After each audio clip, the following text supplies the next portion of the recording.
Our next speaker is getting ready. It's Paul Healy. Paul, would you like to introduce yourself and a little bit talk about your background? And he's talking about the tokenizing supply chain. So he's coming from the logistic part. Paul, how about you give us a little bit information about your background and kick things off? Thank you very much. Hello, guys. Very glad to be here. Hello, everyone. Hi from Venezuela. Okay. This is an amazing trip that we are all making. Thank you, Mark, and you need guys. This is what's going on here. It's going to be an important place for what we need to do in the world. Okay. So I'm so excited to be here. Hello to every participants and guys. Hello, Anthony. How you doing, man? Yeah, well, just checking. I'm here. Okay. Thank you, thank you. Thank you for your participation. Here we have him. Paul, great to have you back. Hi, can you hear me? Loud and clear, wonderful. Would you like to give a little introduction about yourself? Yeah, I'll put my slideshow on. I'll just share it. Great. So I hand it over to you. Thank you. Okay, great. Thank you. Great. There we go. Can you see that? Yes, sir. Okay, tokenizing supply chain. Good day, all. From Copenhagen. Just arrived this morning. So very nice to be here and presenting one of my favorite subjects is supply chain. I arrived in Singapore in 1989 and set up a business providing software solutions to logistics providers. We went through the process of connecting up and automating offices, small usually, and then larger ones, and putting them on to a digital domain. Connected up over 50 plus countries, over 50 over countries, and wine, spirits, electronic, consumer goods, chemicals, garments, pharmaceuticals, in the warehouse and distribution sector. Empowered small and medium-sized providers from small offices to getting on the computer, from moving away from the old telexes, photocopiers, and so on. Very paper-dominated business to a more automated one, where they could grow to become eventually some became public listed. More recently, been involved in developing decentralized finance apps and NFT apps, mostly on the Solidity domain, but now starting more on the Polkadot substrate-based arena. I'm qualified with a background in electronic engineering, MBA, and a MicroMasters in supply chain.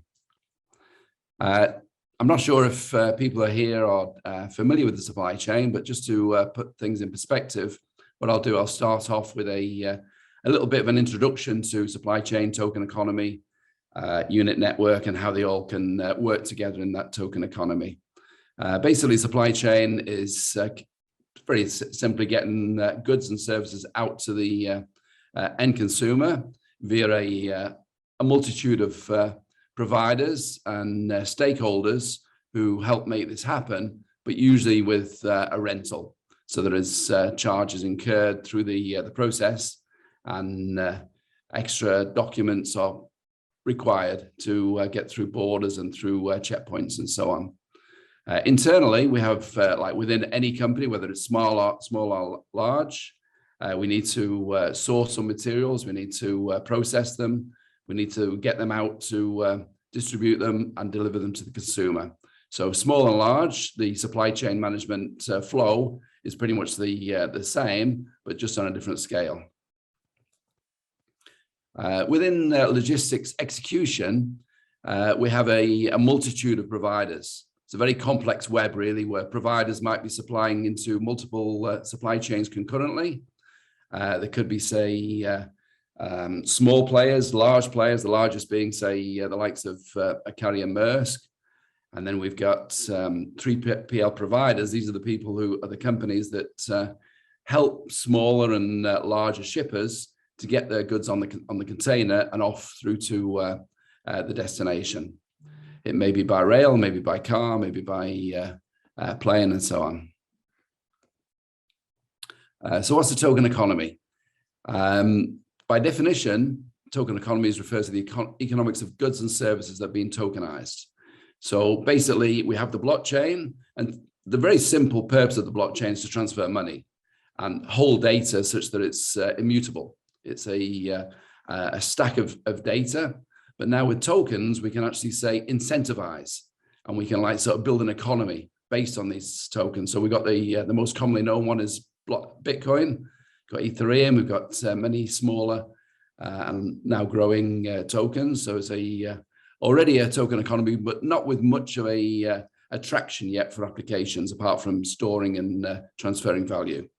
When we talk about tokens, we talk about fungible tokens and non-fungible tokens. And also there is actually, say, an option to have tokens that are a mix of fungible and non-fungible. Fungible meaning, like, say, a dollar is like, say, exactly the same as any other dollar. Whereas like maybe we're more familiar now with the NFT side, where we've got pieces of art which are unique. But even those pieces of art, if they're digitized, they can also be replicated. So in that case, we get a non-fungible token becoming a fungible version of that non-fungible. Similarly with tickets, there could be like, say, one show, a non-fungible token, but multiplied over many, it will become a fungible version of that non-fungible. Tokens will help us fuel the economy, self-regulate and incentivize stakeholders. So these are, once it's in place, once people are holding those tokens, then they can help businesses develop and also, say, do transactions on that business. So those that arrive early and invest early will be able to like gain more because they're buying on the lowest price point of the token. As the network grows and more investors will come on board, and there will be less of a percentage gain possible. So what we have in blockchains so far, we've got, say, ubiquitous blockchains typically, like Bitcoin and Ethereum and Solana and so on. They are, say, just one blockchain, which covers everybody. Anybody involved in that blockchain is sharing the same blocks, the same data, the same transaction trail. Now with Polkadot and Parity, we have an option of building up individual blockchains. So it could be, say, an isolated blockchain, which is particularly for a permission network of carriers or permission network within a supply chain, or it could be, say, interconnected through the relay chain. That means that we can send messages across from, say, one chain to another chain and do transactions accordingly. So this opens up, say, the option of, like, say, being able to specialize, being able to, like, say, optimize the transfers within a unit, a blockchain, and be able to transfer the to other unit to other chains. Yeah. So what is unit network? Unit network, I mean, I would say fundamentally, the objective is to improve the inequity in the world, to get everybody on board. Now, for example, if you want to raise money in an IPO, then it's very difficult. You have to, like, say, go through the process, very high cost. We've had ICOs for a while. We had, like, say, tokens for a while. But unit will actually, say, provide a framework where individuals, companies, industries can get these tokens online and create a mini economy that will connect to other economies. So this is a simple, just to go back to supply chain really, where, I mean, why are we talking about tokenizing? We're talking about tokenizing because we have problems with, say, tracing food. If there was a problem in the food chain, then who actually, say, created that problem? Where was it, which farm was it created at? Which factory did it come out from? I mean, it's very clear if all data, if transactions and events are all captured on the blockchain, then we can, like, trace back, and we can prevent these situations where we have, like, contamination or spoilage, maybe like tracking along the chain where we're checking the temperatures and it's been left at a very high temperature and spoil, at least we can see on the blockchain. So this is like something that is like very typical now of a blockchain solution for supply chain, where we're capturing events. But what we want to do now is to, like, say, look at this as a maybe a very top-down solution. And now we're looking at, like, empowering the lower end of the pyramid of bringing people on board and enabling them, bringing them into the network and making them more significant in the use of tokens on this new economy. So if you look at the current state of the web, as mentioned, it's typically top down. So the major players in supply chain like Maersk and Walmart, they're actually driving and directing any stakeholders in their supply chains to actually say, come on board and provide event-based information. It's not typically token-based, and it's usually say by invite only. And it could be quite costly really, because they have like a set of specifications in the data, and smaller companies or individuals are quite slow really moving on, even though there's like a quite high percentage, they say, of carrier traffic now being handled on the blockchain. There's a lot of supply chain transactions which are incompletely handled on the blockchain. A lot of scope for growth there. So we look at, say, a farmer in a chocolate growing place, where the farmer is, say, coming up with his small allotment, providing it to the co-op, and it goes on through the chain. Now, typically, there is like no authoritative document that's transferred. Or if it's authoritative, it might be seemingly authoritative because it can be quite easily changed. But on the blockchain, it won't be changed. There's a full trail of transactions. Now, what I say about, say, not just doing this, it's like also maybe these original suppliers can actually promote themselves through possibly NFTs or through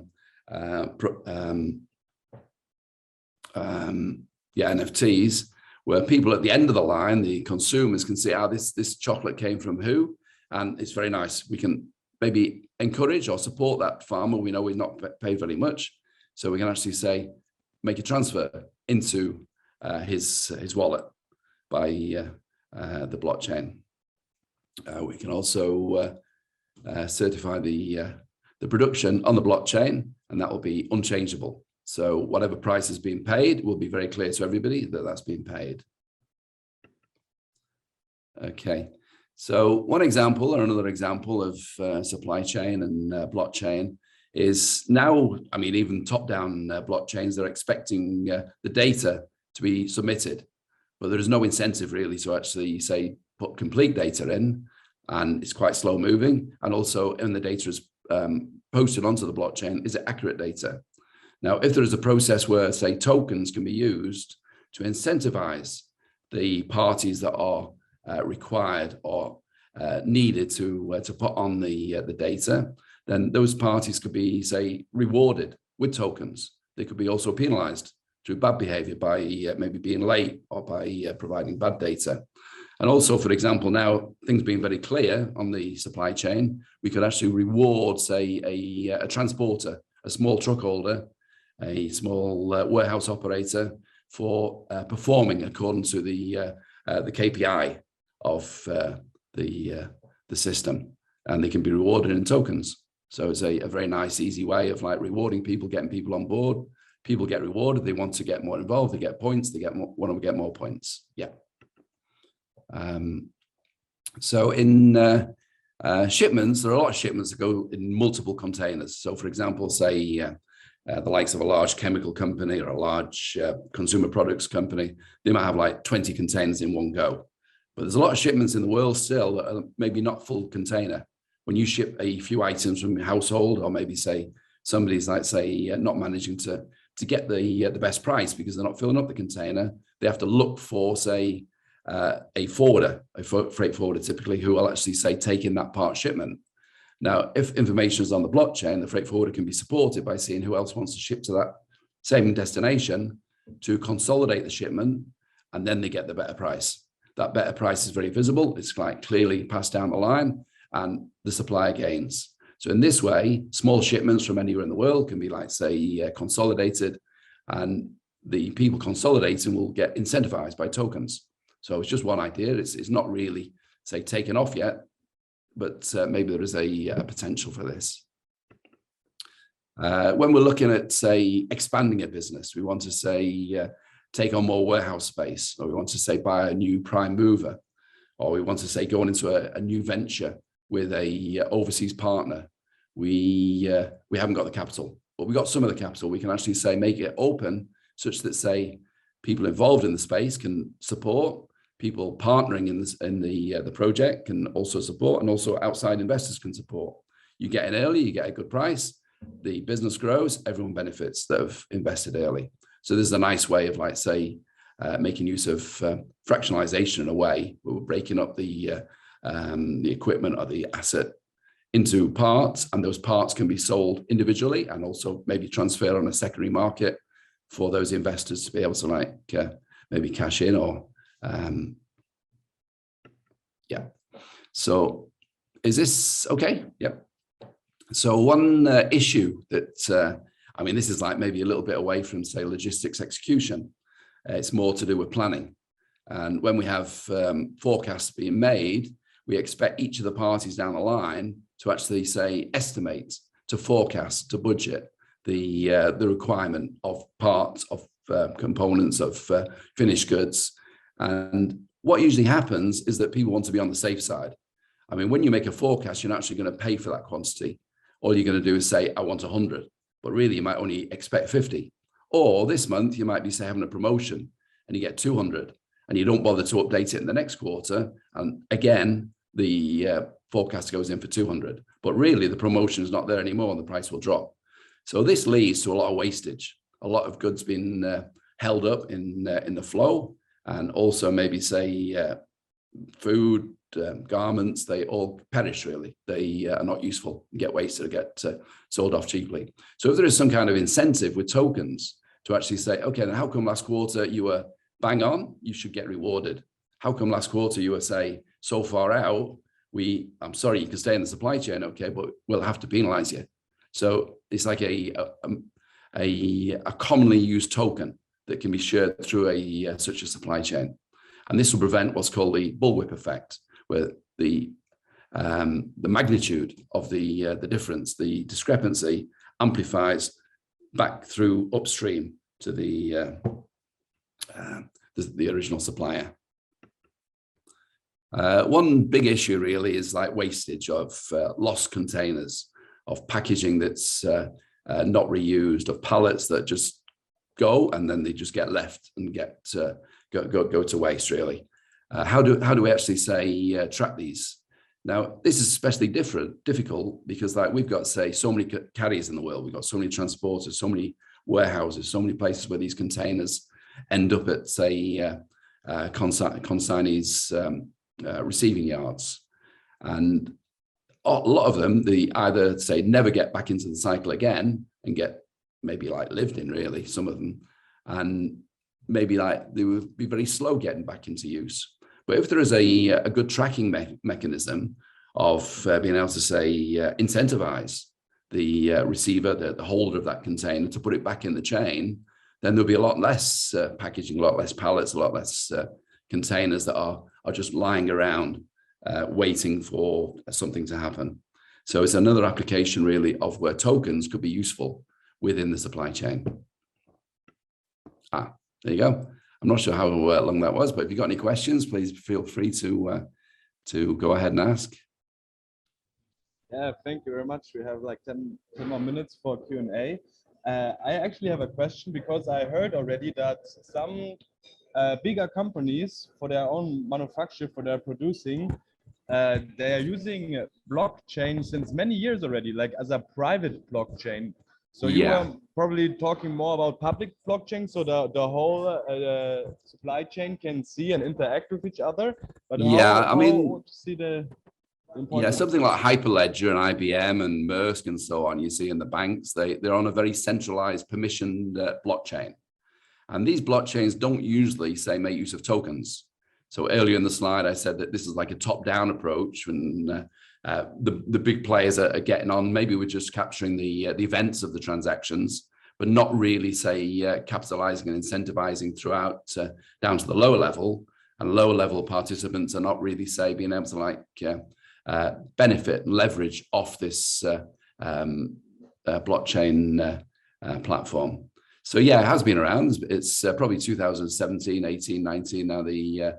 There's a touted as being used, but very little really still in tokens, in applications.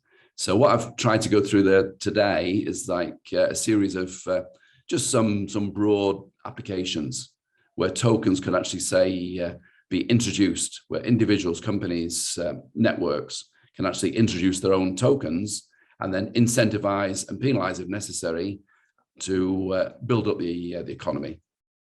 Yeah, so it's true.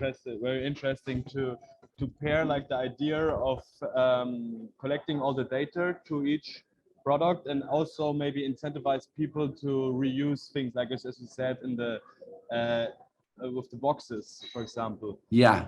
Also, you could see, for example, if for example there's a coffee fair trade coming from somewhere, and then you can see how much you paid them, and if it's like really a fair trade, you know, like how much should they pay them? Yeah, it's very clear on the blockchain. I mean, there's a lot of people in the world who are say also maybe mining illegal items like metals and so on. And this is a big problem in the world. So you can see where it's actually come from, because it's like if there's a break in the chain, if there's like no origin to the chain, if there's like say something wrong, it's quite visible really if each event is captured. But you do need to incentivize and reward people putting that data on to the blockchain to make sure that just because it's missing doesn't mean it's actually say not happened. Yeah, it needs to be complete. It needs to be correct. And this is like something that needs to happen through just a very simple app, for example, where people can just pick up the hand phone and like press a button and that's their job done. Yeah, so it's now ubiquitous, really, the use of hand phones. It's not beyond us.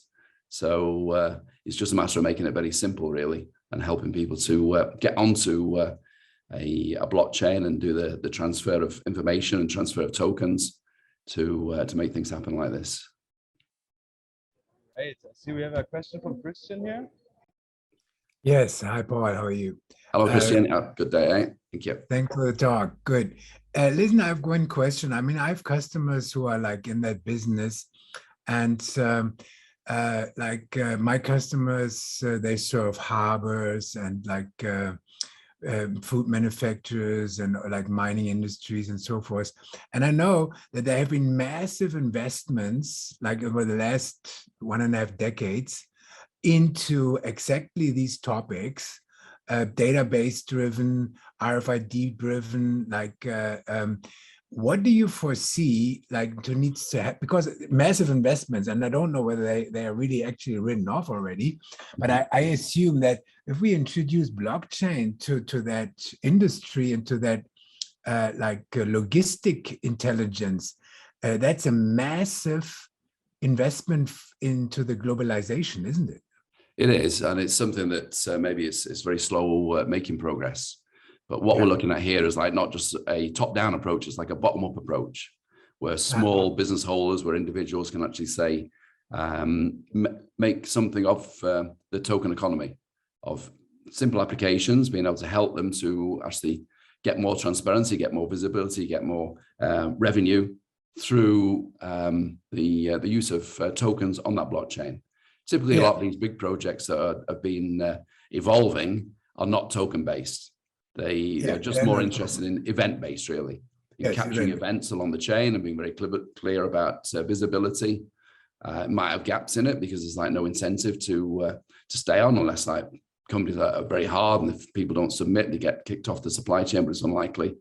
And there are gaps. But now our transparency is very good, but it's just that tokens are not in use. So there's a lot of scope really for, like, say, incentivizing people to get on that way. Yeah, but I see that there's a big investment wave, would be a big investment wave into that industry if that is happening. So usually then like regulators, regulatory bodies pick on these economic boosting changes, let's say it like that, which makes sense, which leads to a better world. Is there any international standards like already in the talks in that industry, similar to the ISO 5001 in the energy sector, like for sustainability investments? Is there anything happening? Because that would radically change the way we consume on this globe. Yeah, I mean, typically the regulations that are applied, I say larger companies are powerful enough to actually dictate that, say, the source is not using child labor, is not using, say, inappropriate materials, is not sourcing the materials from maybe unwelcome providers. And I suppose there are countries like Venezuela, El Salvador, maybe so many countries now, just introducing the use of maybe cryptocurrency as a legal currency. So within these smaller economies, these countries, these sovereign borders, applications can start up legally. And if it makes sense and it goes across borders, then just like internet spread past the early wave of pioneers, it could move on through the world and make sense to more people beyond those earlier adopters. It's very hard to stop, really. It's like if it makes sense, if it supports people, if people are, like, say, benefiting from the gains made from these tokens and so on, then it will just go on. There are countries that could block the internet and block the use of blockchain, but most won't, because they see their own benefits of using the platforms as well. So that's the way it is at the moment, really. So it's also a very evolving area where some countries try and stop, like Singapore, for example. It really encourages and drives forward with investment with projects, and then realizes maybe it's like losing a little bit of control. So it like has to quell a little bit. And there are other countries that can't do that, really. And Singapore also is doing okay, really, in the blockchain space. Yeah. Good. Thank you. Thank you. Great. I also have a question. For example, if you have a country with a lot of farmers, let's say orange farmers, Mm-hmm. and these little farmers, in order to send it to Europe, they put it all in one container. There's a different company who will collect them all together. Like the crop, yeah. Yeah, and now how do you know which orange was for which farmer? And then maybe there are like some bad oranges coming from somewhere else, and they get all mixed up together. How do you deal with this? It's very, very difficult, really. I mean, a container of oranges could come from many small allotments, I suppose, but at least to know where roughly the area is where the container actually it actually cuts off a lot of the world, doesn't it? Yeah, so it's basically, say, getting there most of the way, and it helps, like, say, be able to identify the source a lot quicker. I mean, there are problems with food, pharmaceuticals, and so on, fakes that are introduced into supply chains. But if the information is there, then it's actually, say, very transparent, very visible, very possible to actually trace quickly. It's not going to take weeks like it used to have to take. It's only going to be like a matter of like hours to be able to detect where the producers come from. But again, I mean, if it happens twice, it happens 3 times along that chain, then maybe you look more into it, really, eh? But at least it's very clear, and companies have got vested interest in making sure that oranges arrive on the shelves in good state. They will be quick to trace back. If oranges come very nicely, nice and juicy, then maybe we would say, okay, let's reward that farmer. Those are the best oranges I've ever tasted. So we've got the option to, just like we buy NFTs, we can say, make donations to a particular producer or group of producers, and they can actually, say, equitably share out those revenues, and it's done in a very visible way. It's not lost midway through the many layers that, say, money is lost now in charities and so on.